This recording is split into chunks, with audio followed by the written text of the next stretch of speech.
Good morning everyone. Welcome to Daily Learning. ଆଜି ଆମେ ଏଇ ଭିଡିଓରେ ଇଣ୍ଡିଆ ଷ୍ଟ୍ରଗଲ୍ ଫର୍ ଫ୍ରିଡମ୍ ଉପରେ କିଛି MCQ ଡିସ୍କସନ୍ କରିବା। ମୁଁ ଏଠାରେ ଭାବିଛି 100 MCQ ନେମି ବୋଲି, କିନ୍ତୁ ଭିଡିଓଟା ବେଶୀ ଲେନ୍ଦି ହେଇଯିବ ବୋଲି ମୁଁ କମ୍ ନେଇଛି। ଆଉ ଯଦି B.Ed 2026 ପାଇଁ ପ୍ରିପେୟାର ହଉଛନ୍ତି ତାହେଲେ ଏଇ ଭିଡିଓ ତମ ପାଇଁ ବହୁତ ହେଲ୍ପଫୁଲ୍ ହବ। ଏଇଟା ୟାର ପାର୍ଟ 1। ପାର୍ଟ 2 ରେ ଆଉ ଯେତିକି ସବୁ କ୍ୱେଶ୍ଚନ ଅଛି ସେ ସବୁ ଆମେ ଧୀରେ ଧୀରେ କମ୍ପ୍ଲିଟ୍ କରିଦବା।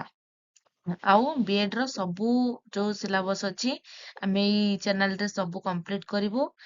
ତ ପ୍ଲେଲିଷ୍ଟ କୁ ଯାଇକି ଟିକେ ଚେକ୍ କରିଦେବେ। ହିଷ୍ଟ୍ରି, ଜିଓଗ୍ରାଫିଟା ଏବେ ଡାଉନଲୋଡ୍ ହେଇନି, ଅପଲୋଡ୍ ହେଇନି। ତ ୟା ପରେ ପରେ ମୁଁ ଅପଲୋଡ୍ କରିଦେବି କାଲି ପରଦିନ ଆଡ଼ିକି। ତ ଚାଲନ୍ତୁ ଷ୍ଟାର୍ଟ କରିବା। ଫାର୍ଷ୍ଟ କ୍ୱେଶ୍ଚନ ଦେଇଛି, The revolt of 1857 is also known as, ଯୋଉ 1857 ରେ ଯୋଉ ବିଦ୍ରୋହଟା ହେଇଥିଲା ତାକୁ କଣ ବୋଲି କୁହାଯାଏ? ଅପସନ ଅଛି ସିପୋଇ ମିଟୁନି, ଫାର୍ଷ୍ଟ ୱାର ଅଫ ଇଣ୍ଡିପେଣ୍ଡେନ୍ସ, ନା ବୋଥ ଏ ଏଣ୍ଡ ବି, ନା ସିଭିଲ ୱାର। ନା ୟାର ଠିକ ଉତ୍ତର କଣ ହବ? ନା ବୋଥ ଏ ଏଣ୍ଡ ବି। ଏକୁ ସିପାହୀ ବିଦ୍ରୋହ ବୋଲି ମଧ୍ୟ କୁହାଯାଉଥିଲା।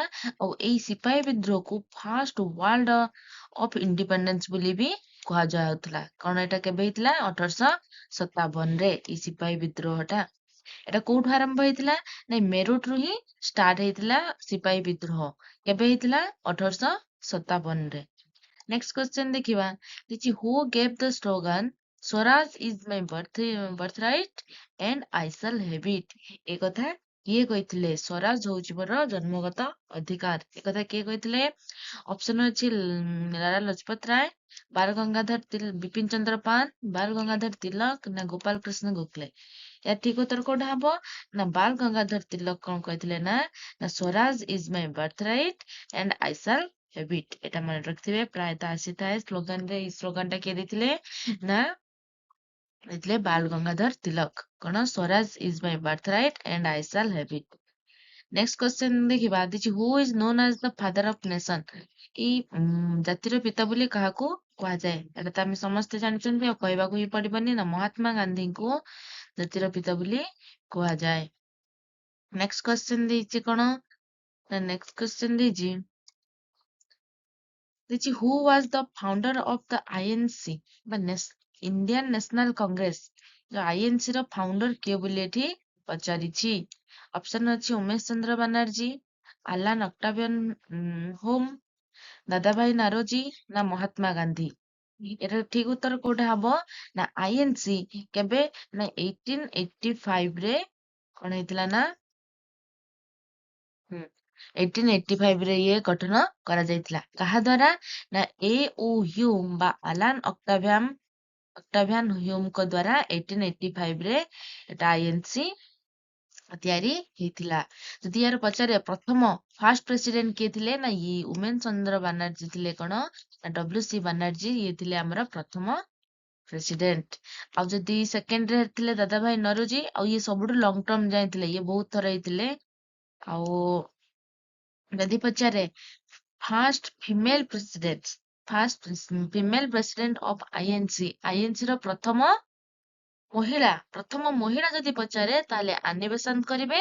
ଆଉ ଯଦି ପ୍ରଥମ ଭାରତୀୟ ମହିଳା କହିବେ ତାହେଲେ ସରୋଜିନୀ ନାଇଡୁ। ତାହେଲେ ସେ ପଚାରିଛି କିଏ? ନା INC କେବେ? 1885ରେ ଏଟା ଫାଉଣ୍ଡ କରାଯାଇଥିଲା।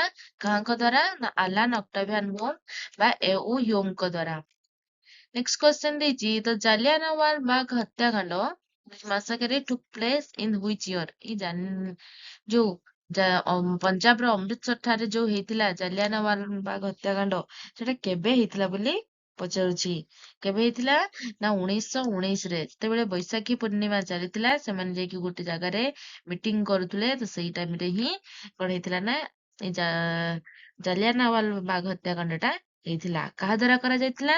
ନା ଜେନେରାଲ ଡାୟରଙ୍କ ଦ୍ଵାରା ହିଁ ଏଇଟା ହେଇଥିଲା। ନେକ୍ସଟ କ୍ୱେଶ୍ଚନ ଦେଇଛି କଣ? ହୁ ଲେଡ୍ ଦ ଦାଣ୍ଡି ମାର୍ଚ୍ଚ ବା ସଲ୍ଟ ସତ୍ୟାଗ୍ରହ ଯୋଉ ହେଇଥିଲା 1930 ମସିହାରେ, ଲବଣ ସତ୍ୟାଗ୍ରହ ବା ଦାଣ୍ଡି ମାର୍ଚ୍ଚ, ସିଭିଲ ଡିସଓବିଡିଏଣ୍ଟ ମୁଭମେଣ୍ଟ। ତାହେଲେ ସେ କହିଛି ଏକୁ କିଏ ଲିଡ୍ କରିଥିଲେ? କିଏ କରିଥିଲେ? ଅପସନ ଅଛି ଜବାହରଲାଲ ନେହେରୁ, ସୁଭାଷ ଚନ୍ଦ୍ର ବୋଷ, ମହାତ୍ମା ଗାନ୍ଧୀ, ନା ସର୍ଦ୍ଦାର ବଲ୍ଲଭ ଭାଇ ପଟେଲ। ଠିକ ଉତ୍ତର କଣ ହବ? ନା ମହାତ୍ମା ଗାନ୍ଧୀ। ସେ କୋଉଠି ଯାଇଥିଲେ? ସାବରମତୀ ଆଶ୍ରମ ଠାରୁ ଦାଣ୍ଡି ଯାଏ ଯାଇଥିଲେ। କଣ କରିବା ପାଇଁ? ନା ଲୁଣ ମାରିବା ପାଇଁ ହିଁ ଯାଇଥିଲେ। କେବେ? ନା 1930 ମସିହାରେ। ୟାକୁ କଣ କୁହାଯାଏ? ନା ସଲ୍ଟ ମାର୍ଚ୍ଚ ବୋଲି କୁହାଯାଏ।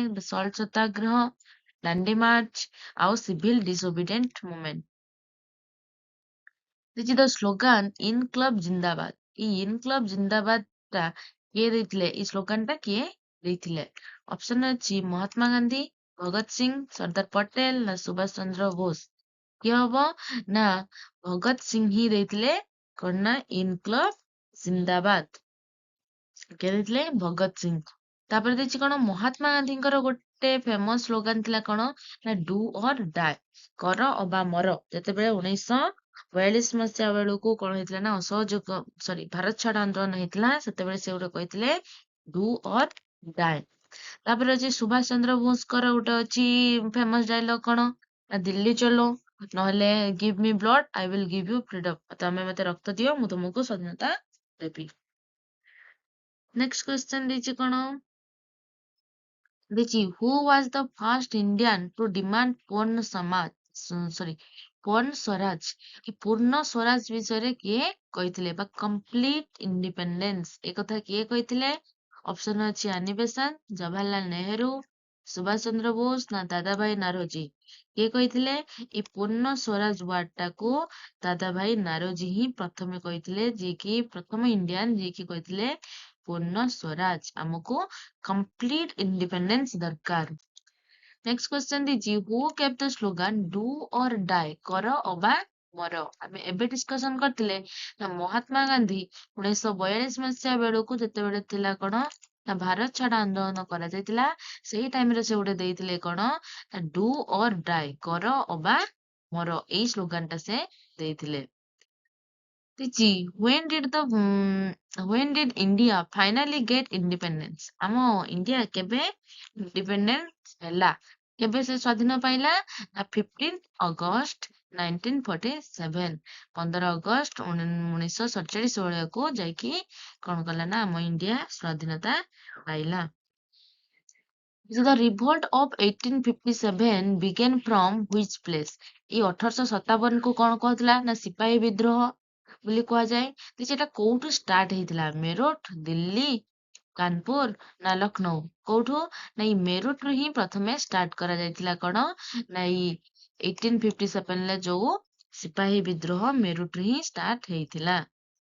ଦେଇଛି who was the last Mughal emperor during the 1857 revolt. ସେତେବେଳେ 1857 ଯୋଉ ରିଭୋଲ୍ଟ ଟା ଚାଲିଥିଲା, ସେ ପଚାରିଛି ଶେଷ ମୁଗଲ ଏମ୍ପିରିୟର କିଏ ଥିଲେ? କିଏ ଥିଲେ? ନା ଏଇ ବାହାଦୁର ଶାହ ଜାଫର ବା ବାହାଦୁର ଶାହ ଯୋଉ ଥିଲେ କଣ? ନା ମୁଗଲ ଏମ୍ପିରିୟର, ଯିଏକି ଲାଷ୍ଟ ମୁଗଲ ଏମ୍ପିରିୟର ଥିଲେ। ନେକ୍ସଟ କ୍ୱେଶ୍ଚନ ଦେଇଛି who was the leader of the revolt in Kanpur 1857। 1857 ସିପାହୀ ବିଦ୍ରୋହ ଚାଲିଥିଲା। ଦେଇଛି ସେ କହିଛି କଣ? ନା କାନପୁରର ଲିଡର ସେତେବେଳେ କିଏ ଥିଲେ? ଆମେ ଜାଣିଛନ୍ତି କାନପୁରର କିଏ? ନାନା ସାହେବ ଥିଲେ କାନପୁରର। ରାଣୀ ଲକ୍ଷ୍ମୀବାଇ କୋଉଠି ଥିଲେ? ନା ଝାନ୍ସୀର ନେତୃତ୍ୱ କିଏ ନେଇଥିଲେ? ନା ରାଣୀ ଲକ୍ଷ୍ମୀବାଇ। ଆଉ ଲକ୍ଷ୍ନୌର କିଏ ନେଇଥିଲେ? ବେଗମ ହଜରତ ମହଲ।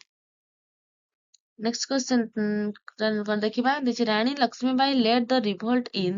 ରାଣୀ ଲକ୍ଷ୍ମୀବାଇ କୋଉଟାରେ ନେଇଥିବେ? ନା ଝାନ୍ସୀର ହିଁ ସେ ନେଇଥିଲେ କଣ? ନା ନେତୃତ୍ୱ ନେଇଥିଲେ। ସେତେବେଳେ ଆମର ଚାଲିଥିଲା ସିପାହୀ ବିଦ୍ରୋହ 1857ରେ ହେଇଥିଲା। ମିରଟରୁ ହିଁ ଆରମ୍ଭ ହେଇଥିଲା। ତ ରାଣୀ ଲକ୍ଷ୍ମୀବାଇ କୋଉଠି? ନା ଝାନ୍ସୀର ନେତୃତ୍ୱ ନେଇଥିଲେ। ନେକ୍ସଟ କ୍ୱେଶ୍ଚନ ଦେଖିବା।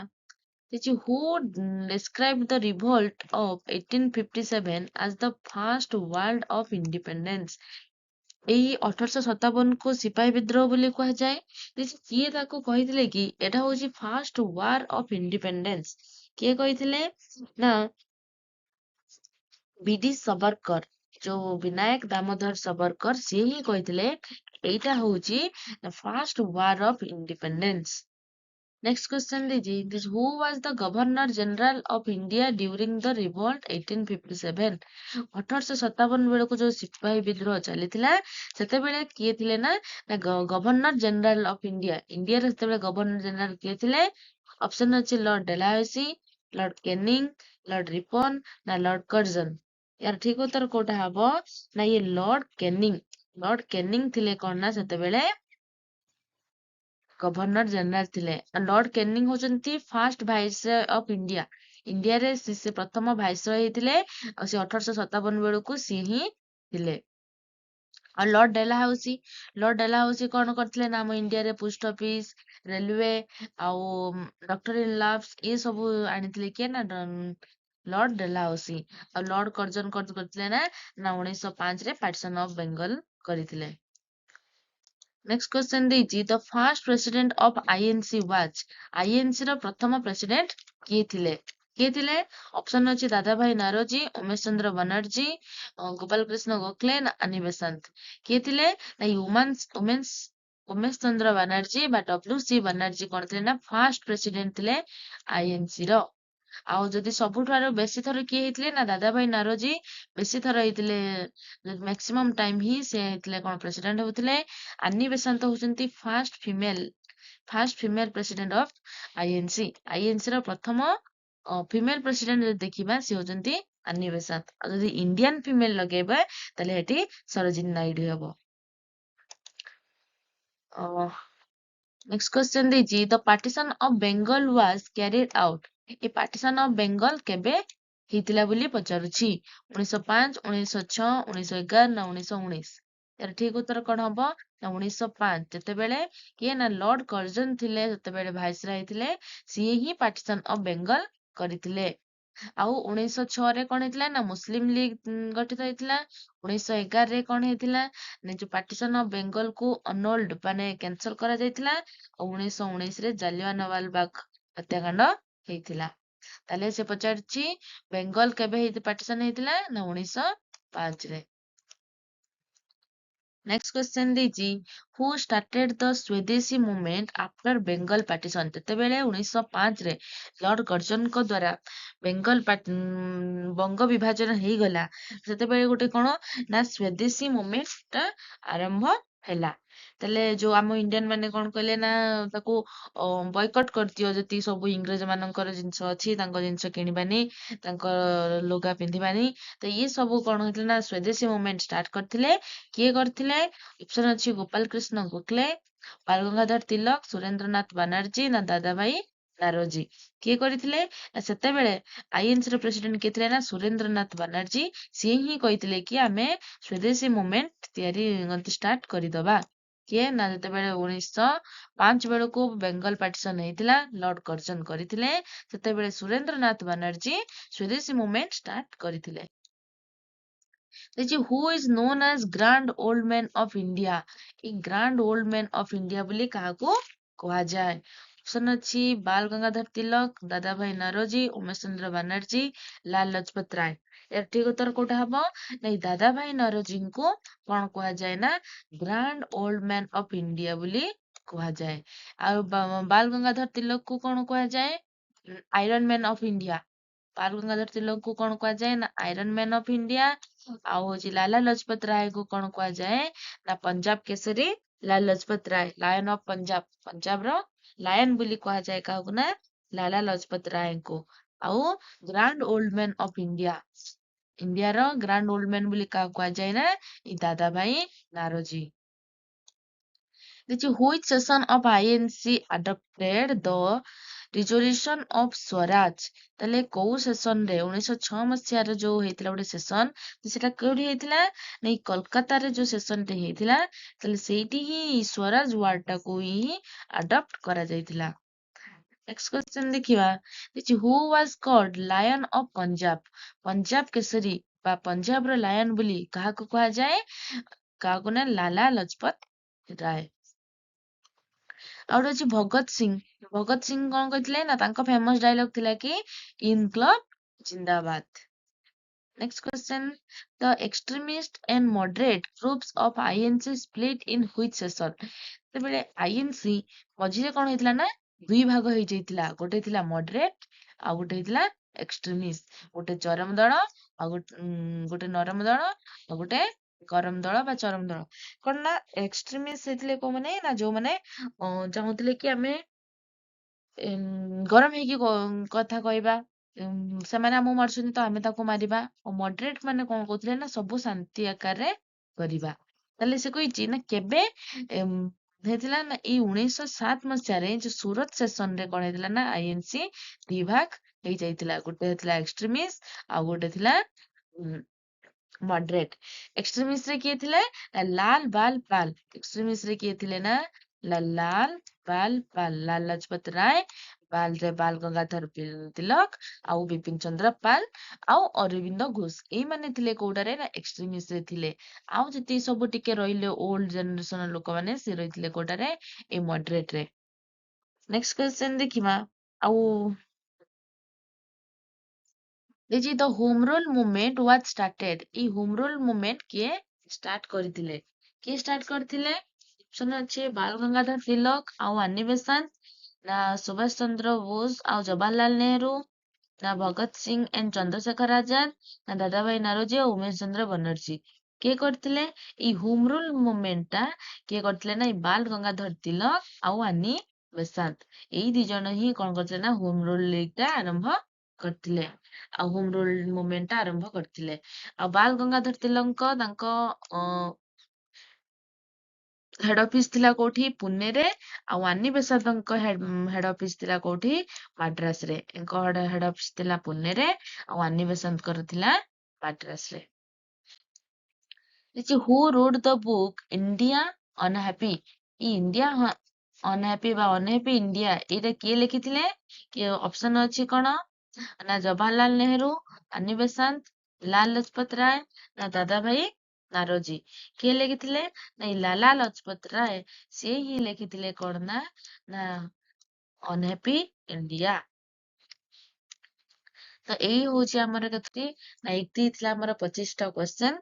ଆମେ ନେକ୍ସଟ ସେସନରେ ବି ଆଉ 25ଟା ତ ଏମିତି 2ଟା 3ଟା ପାର୍ଟ କରିକି ଆମେ ସବୁ କ୍ୱେଶ୍ଚନ କୁ ଧୀରେ ଧୀରେ କମ୍ପ୍ଲିଟ କରିଦବା। ଆଉ କାଲି ବୋଧେ ମୁଁ ଜୋଗ୍ରାଫିର କ୍ଲାସ ଟା ଅପଲୋଡ କରିଦେବି, ତାହେଲେ ଆସିକି ଦେଖିଦିଅନ୍ତୁ। ଆଉ ବିଏଡ୍ ପାଇଁ ପ୍ରିପେୟାର ହଉଛନ୍ତି ଦେନ୍ ଏଇଟା ଆପଣଙ୍କୁ ବହୁତ ହେଲ୍ପଫୁଲ ହବ। ତ thank you, like and subscribe.